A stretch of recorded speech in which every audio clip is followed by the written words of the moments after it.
ஜெபம் செய்வோம். அன்பும் இரக்கமுள்ள பரலோக தகப்பனே, மனமகிழ்ச்சியான இந்த காலைக்காக ஸ்தோத்திரிக்கிறோம். நாங்கள் இருப்பதும் நிர்மூலமாகாமல் இருப்பதும் கர்த்தருடைய கிருபையே. உடைய இரக்கங்களுக்கு முடிவில்லை, அவை காலைதோறும் புதிதாக இருக்கிறதுக்காக ஸ்தோத்திரம். என்னை சிநேகிக்கிறவர்களை நான் சிநேகிப்பேன். அதிகாலையில் என்னை தேடுகிறவனை கண்டறிவார். ஆண்டவர், உண்மை சிநேகிக்கிறவர் தான் உண்மை தேடுவாங்க. ஆண்டவர், உம்மிடத்தில் அன்பு கூறுறவர் தான் உண்மை தேடுவாங்க. உம்மிடத்தில் அன்பு கூறுறவர் உமக்கு பயப்படுவாங்க. ஆண்டவரை, நாங்களும் பயந்து நடுங்கி அன்பு கூர்ந்து உண்மையில பிரியம் வைத்து உண்மை அதிகாலையிலே தேட வந்திருக்கிறோம். எங்கள் ராஜாவை, எங்கள் பரிகாரியை, எங்கள் சர்வ வல்லவரை, எங்கள் அப்பாவை, எங்கள் அம்மாவை, எங்கள் அம்மா போல் இருக்கிறவரை நன்றியோடு தேட வந்திருக்கிறோம். சாமி, தாய் தன் பிள்ளையை மறக்க நேரிடலாம், ஆனாலும் நான் மறக்க மாட்டேன்னு சொன்னவர். இதையும் இப்பொழுது நான் கைவிட்டேன், நான் இலக்கத்தோடு சேர்த்து கொண்டேன்னு சொன்னீர் அல்லவா? நன்றியோடு ஸ்தோத்திரிக்கிறான். இரவிலே நல்ல ஓய்வு கொடுத்து ரொம்ப நன்றி. பலவிதமான வியாதிகளும் பலவிதங்களும் நோய்களும் அங்கங்கே பரவி கொண்டிருந்தால் எங்களுக்கு அடைக்கலம் பலனும் ஆபத்து காலத்து அனுகூலமான துணையாக இருந்து பேழைக்குள்ளே வைத்து பாதுகாக்கிறீர்கள். சிலுவையினை மறைவிலை வைத்து காக்கிறீர்கள். இயேசுவின் ரத்தத்தினாலே எங்களை மூடி மறைத்துக் கொள்கிறோம். இயேசுவின் நாமத்தில் ஜெபிக்கிறோம் நல்ல பிதாவே, ஆமென். கர்த்தரை ஏகமாய் ஸ்தோத்தரிப்போம். இந்த பாடலை நாம் பாடுவோம். பழைய பாடல். அல்லேலூயா, கர்த்தரையே ஏகமாய் துதியுங்கள். அல்லேலூயா, கர்த்தரையே ஏகமாய் துதியுங்கள். அவர் நடத்தும் செயல்கள் எல்லாம் பார்த்தோரை துதியுங்கள். வல்லமையாய் கிரியை செய்யும் வல்லோரை துதியுங்கள். எல்லோரையும் ஏற்றுக்கொள்ளும் இயேசுவை துதியுங்கள். ராஜாதி ராஜனாம் இயேசுராஜன் பூமியில் ஆட்சி செய்வார். அல்லேலூயா, அல்லேலூயா, தேவனை துதியுங்கள். தம்புரோடும் வீணையோடும் கர்த்தரை துதியுங்கள். இரத்தத்தினால் பாவங்களை போக்கினார் துதியுங்கள். எக்காலமும் கைத்தாளமும் முழங்கிட துதியுங்கள். எக்காலமும் மாறாதவர் இயேசுவை துதியுங்கள். ராஜாதி ராஜனாம் இயேசுராஜன் பூமியில் ஆட்சி செய்வார். அல்லேலூயா, அல்லேலூயா, தேவனை துதியுங்கள். பிள்ளைகளே, வாலிபரே, தேவனை துதியுங்கள். வாழ்வதனை அவர் பணிக்கே கொடுத்து நீர் துதியுங்கள். பெரியவரே, பிரபுகளே, தேவனை துதியுங்கள். செல்வங்களை இயேசுவுக்காய் செலுத்திய துதியுங்கள். ராஜாதி ராஜனாம் இயேசுராஜன் பூமியில் ஆட்சி செய்வார். அல்லேலூயா, அல்லேலூயா, தேவனை துதியுங்கள். ஆழ்கடலே, சமுத்திரமே, தேவனை துதியுங்கள். அலை அலையா ஊழியர்கள் எழும்பினார் துதியுங்கள். தூதர்களே, முன்னோடிகளே, தேவனை துதியுங்கள். பரலோகத்தை பரிசுத்தர்கள் நிரப்புவார் துதியுங்கள். ராஜாதி ராஜனாம் இயேசுராஜன் பூமியில் ஆட்சி செய்வார். அல்லேலூயா, அல்லேலூயா, தேவனை துதியுங்கள். அல்லேலூயா, அல்லேலூயா, தேவனை துதியுங்கள். எல்லாம் கைகளை ஏறெடுத்து சாலமோனை போல, மோசேயை போல, தாவீதை போல, யோசுவாத்தை போல, எலியாவை போல, எலிசாவை போல, எஸ்ராவை போல, நெகேமியாவை போல, அன்னாலை போல, எஸ்தரை போல, ரூத்தை போல, ஆகாரை போல, எலிசபெத்தை போல கர்த்தருடைய சமூகத்துல ஆண்டவரே என்ன குறை இருந்தாலும் அந்த குறைகளை எல்லாம் கர்த்தர் நிறைவா மாற்றுவீராக. என்ன வியாதி இருந்தாலும் தழும்புகளாலே குணமடைய செய்வீராக. என்ன தரித்திரம் இருந்தாலும் கர்த்தர் ஐஸ்வர்யம் அடைய செய்வீராக. எந்த பிரச்சனைகள் இருந்தாலும் அந்த பிரச்சனைக்கு ஒரு முடிவு கர்த்தர் என்று கொண்டு வருவீராக. படிக்கிற பிள்ளைகளுக்கு நல்ல தேர்ச்சியை கொடுப்பீராக. நீட்ல தேர்ச்சி பெற்று மருத்துவராக ஆக வேண்டும் என்ற கனவை நிறைவாக்குவீராக. வேலை இல்லாதவர்களுக்கு வேலை தந்து ஆசீர்வதி. திருமணமாகாத பிள்ளைகளுக்கு நல்ல செய்தி இயேசுவின் நாமத்தில் வரட்டும். குழந்தை இல்லாதவர்களுக்கு கர்த்தர் பெற பண்ணுகிறவர் நேர், பிரசவிக்க பண்ணுகிறவர் நேர். இப்பொழுது கர்ப்பத்தை திறப்பீராக. எல்லா கேன்சர் கட்டிகளும் மறையட்டும், எல்லா சைனஸ் மறையட்டும், எல்லா சரும வியாதிகள் மறையட்டும், எல்லா நெஞ்சு வலி மறையட்டும், எல்லா கை கால் வலிகள் மறையட்டும். இயேசுவின் நாமத்திலே கட்டிகள் மறைந்து ஓடட்டும்.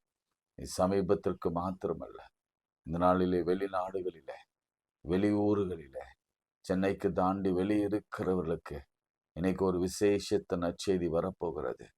வெளிநாட்டில் உள்ளவர்களுக்கு கர்த்தர் ஒரு நல்ல செய்தியை கர்த்தர் கொண்டு வருகிறார். ஆசீர்வாதத்தை பெற்றுக்கொள்ளுங்க. இயேசுவின் நாமத்திலே பெற்றுக்கொள்ளுங்க. நீங்க சொல்லுங்க, ஆண்டவர் இயேசுவின் நாமத்திலே நாங்கள் கேட்கிறோம். ஜெபத்தை கேளும் நல்ல தகப்பனே, ஆமென்.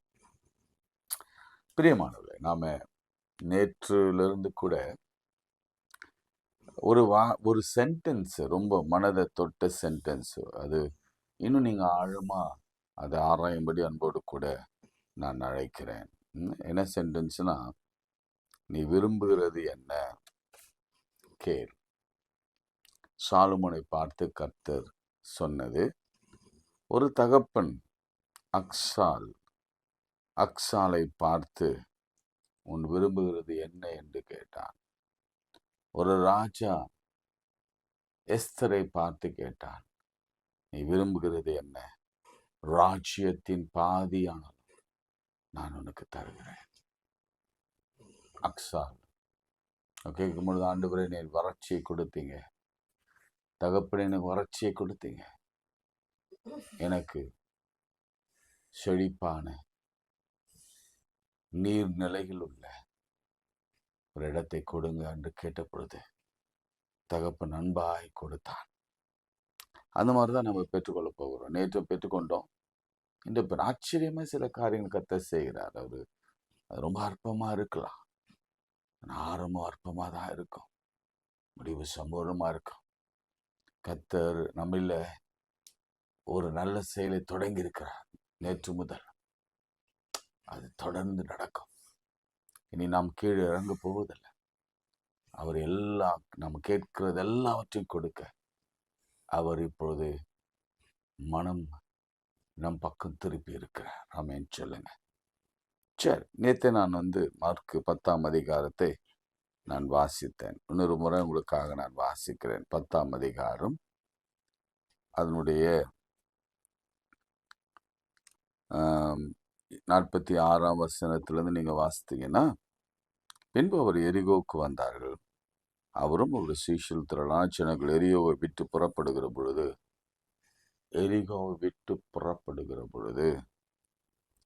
திமேயுவின் மகனாகிய பொர்த்திமேயு என்ற ஒரு குருடன் வழியருகே உட்கார்ந்து பிச்சை கேட்டு வந்தான். நிறைய முறை அதை தியானித்திருக்கிறோம். ஆனால் ஆவியானவர் இன்று எனக்கு பேசின காரியங்கள் ரொம்ப வித்தியாசமா இருந்தது. நீங்க ஆங்கில வேதாகமத்தை நீங்க வாசித்தீங்கன்னா, ஒவ்வொரு வேர்டை நான் சொல்றேன் பாருங்களேன். எவ்வளோ எவ்வளோ ஆழமான word. Was sitting by road side begging, sitting, begging. Where? On the roadside. Sitting and begging. Where? On the roadside. ஒரு எல்லையில அவ்வளவுதான் வாழ்க்கையின் எல்லைக்கே போயிட்டான். வாழ்க்கையின் ஓரத்திற்கே போயிட்டான். அவனுடைய நிலைமை என்னன்னா, நம்ம யாராவது சார்ந்து இருக்க வேண்டாம். அவன் உட்காருதல ஒருத்தன் உறுதிப்படுத்தணும். அவன் எழுந்திருத்தல ஒருத்தன் உறுதிப்படுத்தணும். அவன் நடக்கிறத ஒருத்தன் உறுதிப்படுத்தணும்.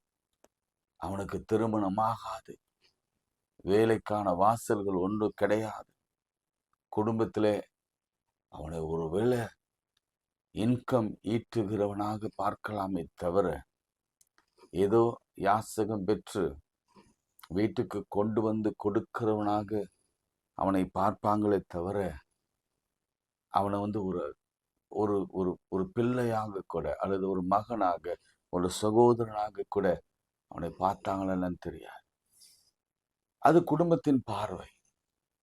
இங்க எரிகோல அவன் உட்கார்ந்து இருக்கிற இடத்துல மக்கள் அவனை பார்க்கிற பார்வை என்னன்னா, he was sitting there, என்ன கையை ஏந்தி.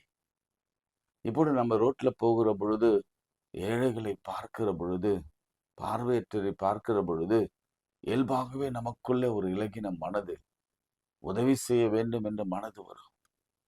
அப்படிப்பட்ட ஒரு சூழ்நிலையில எல்லாராலும் பரிதவிக்கப்படுகிறவனாக, எல்லாரும் அவனை கண்டு பரிதாபப்பட்டாங்க. இப்படி இவன் பிறந்து கண்ணு தெரியாம வாழ்க்கையை தொலைத்து போய் வாசல்ல உட்கார்ந்து ரோட்ல உட்கார்ந்து. இன்னைக்கு நிறைய குடும்பங்களை இந்த மாதிரி பிள்ளைகள், கணவன் அல்லது மனைவி அல்லது வேற ஏதோ ஒரு சந்தர்ப்பங்களை ஆவியானவர் எனக்கு தான் சொன்னார். they were sitting, ஒரு வேலையும் இல்லை, தலையில கையை வச்சுன்னு உட்கார்ந்துட்டாங்க. அவ்வளவுதான், ஆண்டவரே என் வாழ்க்கை சூனியமாயிற்று. அவன் யோசிச்சிருப்பான், அவனுக்கு பணம் பெரிய முக்கியம் அல்ல. அவனுக்கு பணம் போடுவாங்க, போடாம போவாங்க, ஒரு நாளைக்கு கிடைக்கும், ஒரு நாளைக்கு கிடைக்காம போகும். ஆனா அவன் உள்ளத்திலே ஒரு வேதனை என்னன்னா, ஆண்டவரே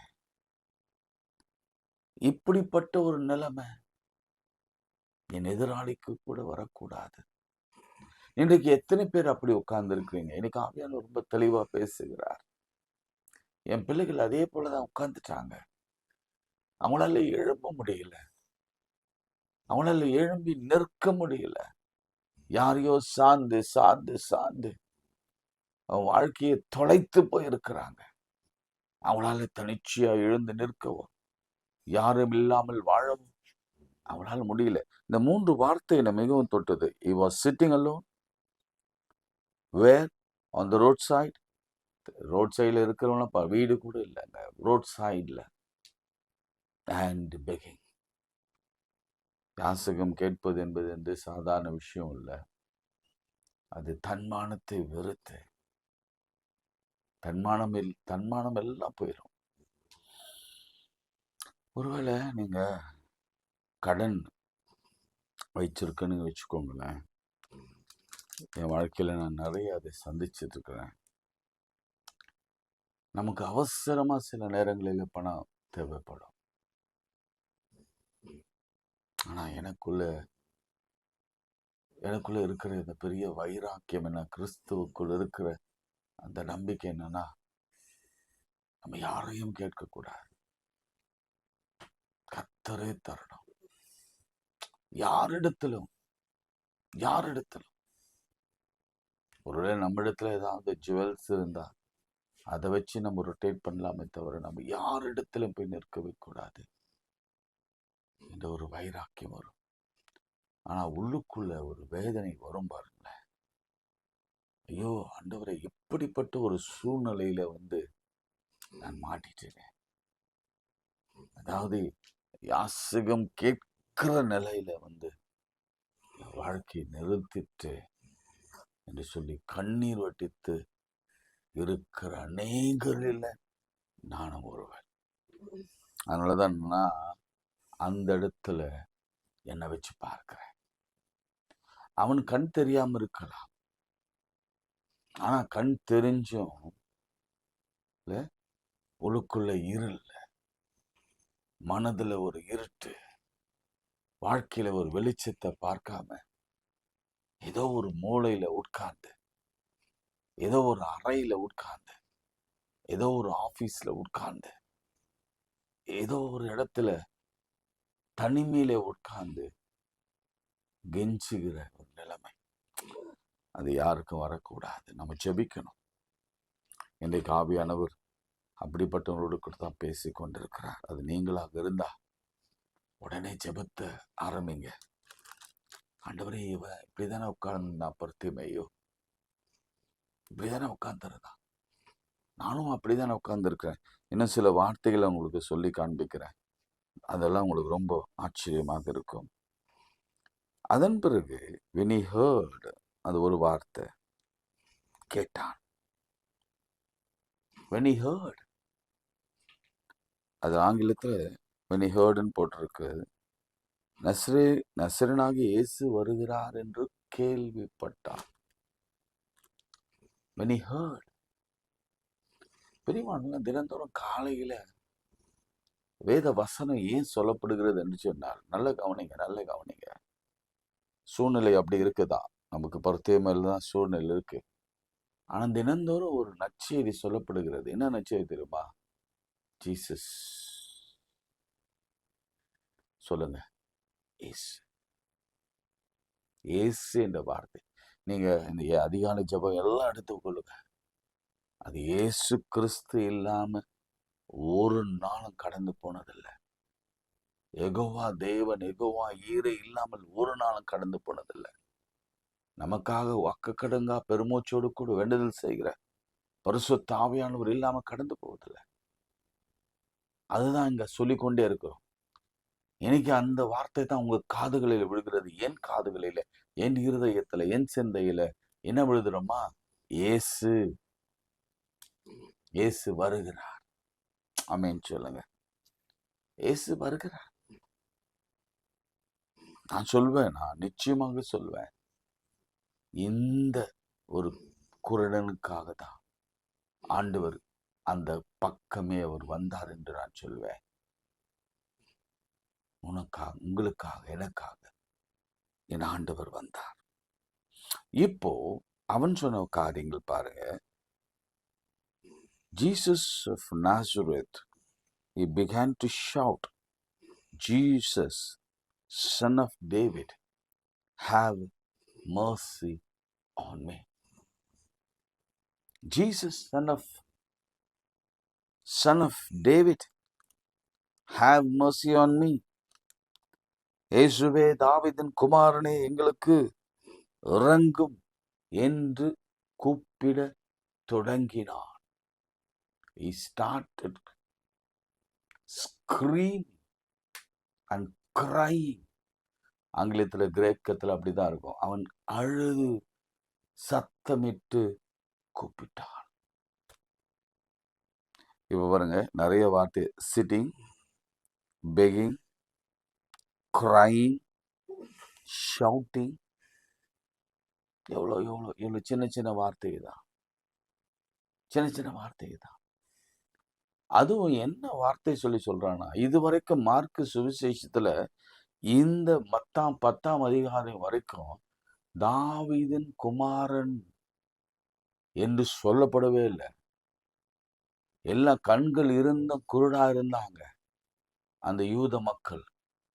ஆனா கண்கள் தெரியாதவன், அவன் மனக்கண்களிலே ஒரு வார்த்தை, அவன் மனக்கண்களிலே புரிந்து கொண்டவன் சொன்னான், தாவீதின் குமாரன். அதனால்தான் ஆண்டவருக்கு அவ்வளவு பிடிச்சது அவனை. தாவீதின் குமாரன் எனக்கு இறங்கும். என்னடா, என்னுடைய சுய சருதிய சொல்றானே, இவனுக்கு போய் கண்ணு தெரியலன்னு சொல்றாங்களே. எல்லாவற்றையும் அறிந்து வைத்திருக்கிறானே. பிரியமானவர்களே, கவலைப்படாதீங்க. ஆண்டவர் உங்களை தேடி வந்திருக்கிறார். அதுக்கப்புறம் பாருங்க, many rebuked, அநேகர் அதற்றினார்கள். சின்ன சின்ன வார்த்தை தான், அதற்றினார்கள். அவனும் தாவீதின் குமாரன் எனக்கு இறங்கும் என்று முன்னிலும் அதிகமாய், he shouted all the more, அதிகமாய் கூப்பிட்டான், son of David, have mercy upon me. Jesus stopped and said, call him. இந்த வார்த்தை கூட, இந்த call him என்ற வார்த்தை, Jesus stopped என்ற வார்த்தை, சின்ன சின்ன சின்ன சின்ன வார்த்தைகள் தான். இயேசு நின்று அவனை அழைத்து வர சொன்னார். இன்னைக்கு ஒரு நம்பிக்கை என்ன தெரியுமா உங்களுக்கு? நல்ல கவனிங்க. எனக்கு, உங்களுக்கு, எல்லாருக்கும் இருக்கு நம்பிக்கை. என்னன்னா, நம்ம ரோட் சைட்ல தனித்து விடப்பட்டிருக்கிறோம். ஒருவேளை நம்மளுக்கு பெற்றோர்கள் இருந்தும், உடன்பிறப்புகள் இருந்தும், கணவன் இருந்தும், மனைவி இருந்தும், பிள்ளைகள் இருந்தும் தனிமையா இருக்கிறோம். வெயிலில, நிழலில, கஷ்டத்தோட இருக்கிறோம். மழையில ரோட்ல நிற்குது சாதாரணமான விஷயம் இல்லைங்க. அது இன்னமும் ஒரு பெரிய காட்டேஜ்ல உட்கார்ந்து பிச்சை எடுக்கலாம் முடியாது. அவருடைய நிலைமை அப்படி இருக்கு. ஆனா அவங்களுக்கு ஒரு நல்ல செய்தி இந்த காலை வேளையில வருகிறது. என்ன தெரியுமா? Jesus stopped by. இயேசு நின்றார். எவ்வளவு பெரியவர் தெரியுமா? அவர் சர்வ வல்லவர். அவர் உங்களுக்காக, எனக்காக நிற்கிறாருன்னாவே அதுவே பெரிய விஷயம். அதுக்கப்புறம் அவர் என்ன கேட்கிறாரு? குணமாக்குறாரு, குணமாக்காம போறாரு, என் தரித்திரத்தை மாத்துறாரு, என்ன வியாதியை நீக்கிறாரு என்பதெல்லாம் ரெண்டாவது விஷயம். ஆனா ஏன் ஒருவனுக்காக என் சர்வ வல்லவர் இயேசு நிற்கிறாருனாலே அதுவே எனக்கு கிடைச்ச பெரிய கிருபை, மர்சி. இதுதான் இறக்குன்னு சொல்லுது. இதுதான் இறக்கம். ஏன் ஏன் ஏன் ஆண்டவர் நிற்கணும்? ஏன் ஆண்டவர் அவனை கூப்பிடணும்? He stopped. He called. ஏன் தெரியுமா? ஏன் தெரியுமா? அவன் எந்த வகையிலும்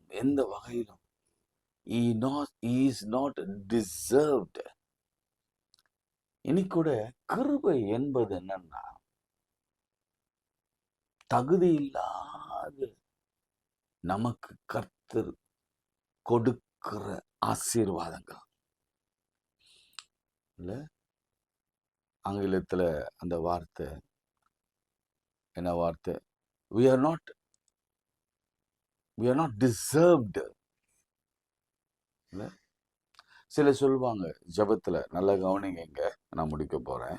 சொல்லுவாங்க, ஆண்டவரே நான் அதை செய்யிட்டேன், நான் கோயில் கட்டிட்டேன், நான் அநேகரை படிக்க வச்சுட்டேன், நல்லது நல்லது, உத்தமம், உண்மை உள்ள ஊழியக்காரனே, ஆண்டவரே எனக்கு இதை கொடுங்க அப்படின்னு நீங்க கேட்க கூடாது. we are not deserved. Grace என்பது என்ன தெரியுமா? தகுதி இல்லாதவனுக்கு கர்த்தர் பாராட்டு இருக்கிறது. இன்னைக்கு நீங்க யோசிக்கலாம், அந்த புது ஜபத்துல இன்னைக்கு நீங்க தான் முதல்ல கேட்கறீங்கன்னு வச்சுக்கோங்களேன். எனக்கு ஒரு தகுதியும் இல்லை, உங்களுடைய பிள்ளை என்று சொல்லப்படுவதற்கு நான் எந்த விதமான தகுதியும் மற்றவன். ஆனாலும் தாவீதின் குமாரனே, என்னில் கிருபையாயிரம் என்று அவன் கெஞ்சினான், அழுதான். அதன் பிறகுதான் என்ன சொல்றாங்க, மற்றவங்க அவங்கள பார்த்து அவர்கள் அந்த குருடனை அழைத்து, திடன்கோல், எழுந்திரு, cheer up on your feet, he is calling you. இன்னொரு வார்த்தை, Jesus stood, Jesus called, and அடுத்த வசனம் என்ன தெரியுமா? ஜீசஸ்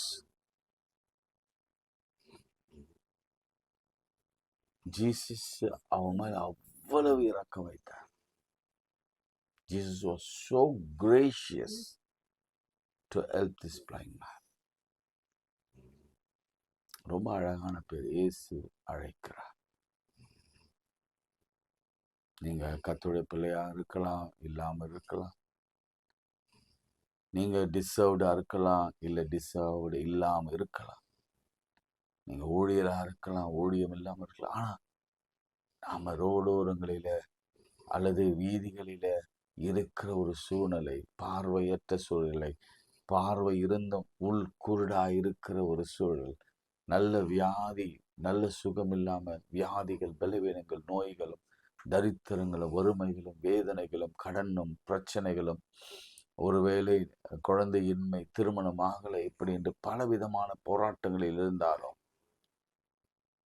பெரிய பெரிய பிரச்சனை, பெரிய பெரிய பிரச்சனை இருக்கிறதுல பயங்கரமான பிரச்சனை. ஆனா ஒரு காரியத்தை உங்களுக்கு சொல்றேன், இயேசு உங்களை, அவர் இதில் அழப்போட்டிருக்குது, உன்னை அழைக்கிறார். நான் கொஞ்சம் உங்களை மதிப்பா சொல்றேன், உங்களை அழைக்கிறார். இயேசு நின்றார். இயேசு அவன் சொன்னதை கேட்டார். He heard. இயேசு அவனை தம்மிடத்தில் அழைத்தார். இதை விட வேற என்னங்க வேணும்? இன்னைக்கு நல்ல செய்தி அதுதான். இயேசு நின்றார். அவன் இரக்கமாயிரும் என்று சொன்ன வார்த்தையை கேட்டார். அவனை தம்மிடத்தில் அழைத்தார். He called him. அழைத்தார். அப்புறம் தான் சொல்றார், நான் உனக்கு என்ன செய்ய வேண்டும் என்று இருக்கிறாய். என்ன செய்ய வேண்டும் என்று இருக்கிறாய். அதுக்கு என்ன அர்த்தம்னா, தம்பி உனக்கு எதனா பணங்கணம் வேணுமா? தம்பி உனக்கு வீடு வேணுமா? உனக்கு ஏதாவது வேலை வேணுமா? உனக்கு சுகமாகணுமா? ஏன்னா ஆண்டவருக்கு தெரியும் அவனுக்கு என்ன வேணும்ன்றது ஆண்டவருக்கு தெரியும். அதனால ஏன் கேட்கிறாருன்னா, அந்த கேள்வி அவனை பார்த்து இல்ல, அந்த கொஸ்டின் வந்து அவனை பார்த்து இல்லைங்க. ப்ளீஸ் அதனால நோட் பண்ணுங்க. இதை கேட்டுக்கொண்டிருக்கிற உங்களையும் என்னையும் பார்த்து தான் ஆண்டவர் கேட்கிறார். உன் பிரச்சனை எனக்கு தெரியும், ஆனாலும் நான் என்ன செய்யணும்னு நீ நினைக்கிற, கிளியரா சொல்லு, கிளியரா சொல்லு, கிளியரா சொல்லு. சில காரியங்கள் சொல்லுவாங்க, ஒருத்தருக்கு ஹெல்ப் பண்றது போது மீனை பிடிச்சு கொடுக்கறத விட தூண்டில அவன் கையில கொடுத்தா, தூண்டில போடுறது கத்து கொடுத்துட்டா, அது ஒரு தடவை மீன் பிடிச்சா ஒரு நேரம் தான் கொடுத்தா அவனுக்கு பிரயோஜனமா இருக்கும். ஆனா அதை கத்து கொடுத்தா இன்னும் பிரயோஜனமா இருக்கும் அப்படின்னு சொல்லுவாங்க.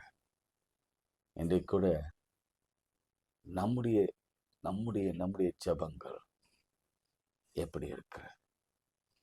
அவன் கேட்டான், ஆண்டவரே நான் பார்வையடையவன். அப்பவே அவன் அந்த மேல் வஸ்திரத்தை, அவன் அடையாளமா இருந்த குருடன் என்று அடையாளம் இருந்த அந்த மேல் வஸ்திரத்தை அவன் தூக்கி எறிந்துதான் அவன் மனதுல பயங்கரமா ஃபிக்ஸ் ஆயிட்டு இருந்தான்.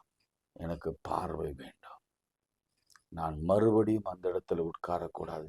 ஆவியானவர் பேசுகிறாருமா, உங்களோட தான் பேசுகிறார் தம்பி, உங்களோட தான் பேசுகிறார் அப்பா, உங்களோட தான் மறுபடியும் அந்த இடத்துல நீர் உட்கார போவதில் கர்த்தர் உன்னை எழுப்புவார். அதே சமயத்துல மறுபடியும் நீ யாரிடத்திலும் கெஞ்ச போவதில்லை. மருத்துவரிடத்திலோ, உன் மகனிடத்திலையோ, உன் பிள்ளைகளிடத்திலையோ, வேலை செய்கிற இடத்திலையோ நீ போய் யாரிடத்திலும் யாசகம் கேட்பதில்லை. கர்த்தர் உன் காலில உன்னை நிற்க வைப்பார். ஆண்டவர் அவ்வளவு பெரியவருங்க. அது என்ன வியாதியா இருக்கட்டும், அது கண் தெரியாதுன்றது வந்து ஒரு மெடிக்கல்லே குணமாக்க முடியாத ஒரு வியாதி. கண்ணு திறக்க முடியாது. அவன் குருடன். கர்த்தர் புதிய கண்களை கொடுத்தார், புதிய பார்வை கொடுத்தார். He called and he asked and he heard. He stood. எத்தனை வார்த்தை! அவன் உட்கார்ந்திருந்தான், இவர் நின்றார், அழைத்தார். எல்லாரும் தடுத்தாங்க. இன்னைக்கு நமக்கு ஒரு ஆசீர்வாதம் வரணும்னா நிச்சயமா பிசாசு உட்பட மனுஷனும் தடுப்பான். நம்ம ஒரு உயர்வு அடையணும்னா மனுஷன் தடுப்பான். இவன் உயர்வை அடையக்கூடாதுன்னு தடுப்பான். என்னுடைய வாழ்க்கையில நான் அனுபவித்து கொண்டிருக்கிற சில காரியங்கள். ஆனால் ஒண்ணு பாருங்க, அவனோடலாம் கர்த்தர் இல்லை, என்னோடு தான் கர்த்தர் இருக்கிறார், உங்களோடு தான் கர்த்தர் இருக்கிறார், உங்களுக்காக தான் வந்திருக்கிறார். உங்களை பேர் சொல்லி அழைத்து அறிந்திருக்க வந்திருக்கிறார். அவன் நினைக்கிறது போல உங்களை வாழ வைக்க மாட்டார். சத்துரு உங்களை எப்படி வாழணும்னு அவன் பிளான் பண்றானோ அப்படியெல்லாம் வாழ வைக்க மாட்டார். ஆண்டவர் கையில வந்துட்டா பார்வை, புதிய உடை, புதிய வீடு, புதிய வாழ்க்கை, புதிய ஆசீர்வாதம், கிரேட் லைஃப். கர்த்தர் செய்வார். நான் உனக்கு என்ன செய்ய வேண்டும் என்று இருக்கிறார். ஜெபம் செய்வோம். அன்புள்ள ஆண்டவரே, நல்ல செய்தியை கொடுத்தீர் ஆண்டவரே. நல்ல வார்த்தை எங்களோடு கூட பகிர்ந்து கொண்டேன். இந்த பர்த்தேய மாதிரி தான் எங்கள் குடும்பத்தில் ஒருவராது அல்லது இருவராது எப்படிதான் உட்கார்ந்து இருக்கிறாங்க.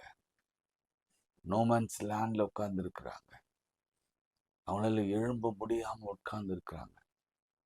எழும்ப நிற்க பலன் இல்லை ஆண்டவர். எங்கள் கண்கள் உண்மையை நோக்கி கொண்டிருக்கிறது. உட்கார்ந்து ஆகார் அழுதால் நிறைய இடத்துல தாவீது உட்கார்ந்து அழுதான். அப்படிதான் எங்க வாழ்க்கை இருக்கு. ஆனா எங்க கிருபையாயிரும். இந்த ஒரு வார்த்தை எங்களுக்கு கத்து தந்திர உமக்கு ஸ்தோத்திரம். உண்மையாகவே நாங்கள் தகுதியற்றவங்க ஆண்டவரே. We are not deserved. We are not deserved to receive the miracle from you, Lord. தகுதியா இல்லை. நாங்கள் உங்களிடத்துல இந்த அற்புதங்களை அடையாளம் பெற்றுக்கொள்ள தகுதி இல்லை. ஆனால் உடைய கிருபை மேலானது. உடைய இறக்கம் இல்லை. தகுதியை பார்த்தோ நீர் உதவி செய்கிற தேவன் அல்ல ஆண்டவரே. நீர் இலகின மனசுடையவர். யார் யாருக்கு என்ன செய்ய வேண்டும், எப்பொழுது செய்ய வேண்டும், அதை அப்பொழுதே செய்கிறவர். இன்றைக்கும் அந்த பிறவி குருடனுக்கு செய்தது போல கர்த்தர் எங்களுக்கும் செய்து அதை பார்வையடைய பண்ணி உமக்கு ஊழியம் பண்ண உதவி செய்யும். இந்த நாளிலும் கூட என்னென்ன தேவைகளோடு கூட உங்களுடைய பிள்ளைகள் வந்தாலும் நான் உனக்கு என்ன செய்ய வேண்டும் என்று விரும்புகிறார். அவர்கள் மன விருப்பத்தின்படி கொடுத்து ஒரு ஆலோசனைகள் அவற்றை நிறைவேற்றும். எல்லா வியாதிகள் மாறட்டும். யாரெல்லாம் மரண போராட்டங்கள் மறையட்டும். பிரயாணங்களை சுகமாக வாய்க்கப்படும். அட்மிஷன் கிடைக்கட்டும். பண தேவைகள் சந்திக்கப்படட்டும். இந்த ஊழியத்தை தாங்குகிறவர்களை எழுப்பும். இந்த ஊழியத்தை அநேகருக்கு அறிவிக்கிறவளை ஊழியக்காரர்களை எழுப்பித்தார். இது ஒரு குடும்ப ஊழியம். அதிகாலை ஜபம் என்பது அநேகருடைய வாழ்க்கையில் அநேக அற்புதங்களை செய்து கொண்டிருக்கிற ஸ்தோத்திரம். இயேசுவின் நாமத்தில் ஜெபிக்கிறோம் பிதாவே, ஆமென். நமது ஆண்டவராகிய இயேசு கிறிஸ்துவின் கிருபை, பிதாவாகிய தேவனுடைய அன்பு, பரிசுத்த ஆவியின் ஐக்கியம் நம் அனைவரோடும் இந்த சிதாக்கள் அடைத்திருப்பதாக.